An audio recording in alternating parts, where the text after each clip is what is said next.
So ఈ negative ఎనర్జీకి ఏమంటారు, ఈవిల్ ఐ అంటారు, దానికి మేనిఫెస్టేషన్కి వీటి మధ్య ఉన్న రిలేషన్ ఏంటి?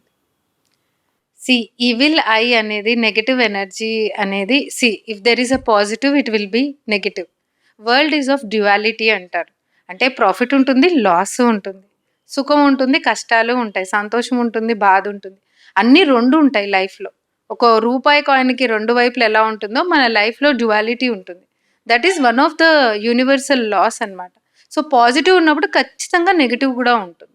సో నెగటివ్ ఎనర్జీ అంటే it depends upon the way you are. అంటే ఇప్పుడు మనం ఈవిల్ ఐ అంటే ఏంటంటే people who think bad in their intention. అంటే వాళ్ళ సంకల్పిస్తున్నారు ఎదుటి వాళ్ళు చెడు అవ్వాలి, వాళ్ళ లైఫ్లో చెడ్డగా అవ్వాలి అనేసి. సో ప్రతి సంకల్పం జరుగుతుందని అంటున్నామా లేదా? గట్టిగా సంకల్పిస్తే అది జరగవచ్చు కదా. ఏమో వాళ్ళు నెగటివ్గా ఇంటెన్షన్ సెట్ చేసుకుంటూ ఉంటే ఆపోజిట్ లైఫ్లో కూడా అవి నిజమయ్యే ఛాన్సెస్ ఉండొచ్చు. ఓ ఇలా కూడా ఉంటుంది అంటారా? ఉండొచ్చు. గట్టిగా ఇప్పుడు వాళ్ళు అలా అయిపోవాలి అంటే